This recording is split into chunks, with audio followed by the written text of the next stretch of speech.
读，为你朗读。大家好，我是尹老师。今天呢，要和大家分享的故事是《小火龙便利商店》，泽野文，水脑图。今天呢，讲的篇章会是黑森林边的便利商店。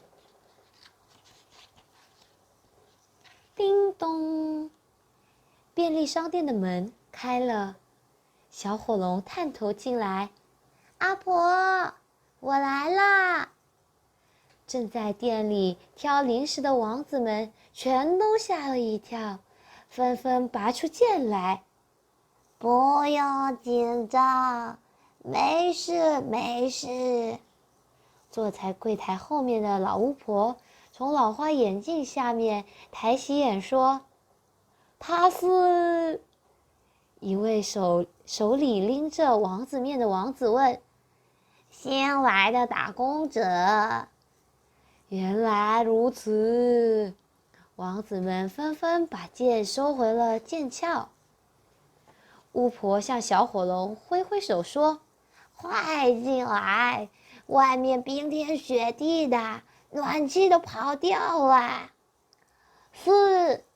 小火龙把身上的雪花抖掉，低头站进便利商店里，忽然张开血盆大口，正在挑饮料的王子们又吓了一跳，纷纷拔出剑来。小火龙打了个大喷嚏。原来如此，王子们又纷纷把剑收回剑鞘里。外面很冷吧？老巫婆拿了一条大毛巾，帮小火龙擦干背脊上的血水。真不好意思，要你在这么糟糕的天气开始上班。没关系，反正冬天不能打棒球，整天待在家也够无聊的。小火龙笑着说，他的鼻涕不由自主地流到了正等着结账的关东煮的汤里。我的关东煮！正要掏钱的王子快哭出来了。没关系，你看，只有一滴而已，我帮你烧掉。老太婆安慰他说：“再帮你加多一点汤，就吃不出来啦。”我不想吃了，王子嘟嘟着嘴说：“哎呀，这年头的王子都这么娇生惯养。”巫婆摇着头：“我们小时候，汤圆掉在地上，捡起来吹一吹就吃掉了。”我不想再来到这家店了。王子气呼呼地走出去，回头又加了一句：“哼，黑森林西边那家巫师的便利商店比你们好多了呢。”哼！老巫婆看着他的背影，摇摇头，拿出烟斗，向小火龙使了个眼色。小火龙，是。轰！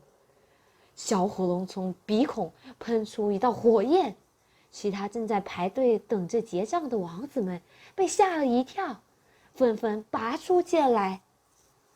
火焰点燃了烟斗上的烟草，巫婆吐出了一个烟圈。我说小火龙啊，巫婆整理了一下烧焦的头发说：“下次不需要这么大的火。”是。还不太会拿捏力道的小火龙红着脸点点头。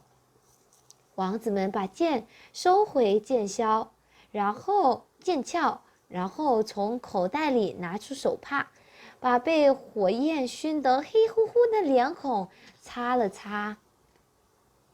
我们再也不会来这里买东西了，他们说。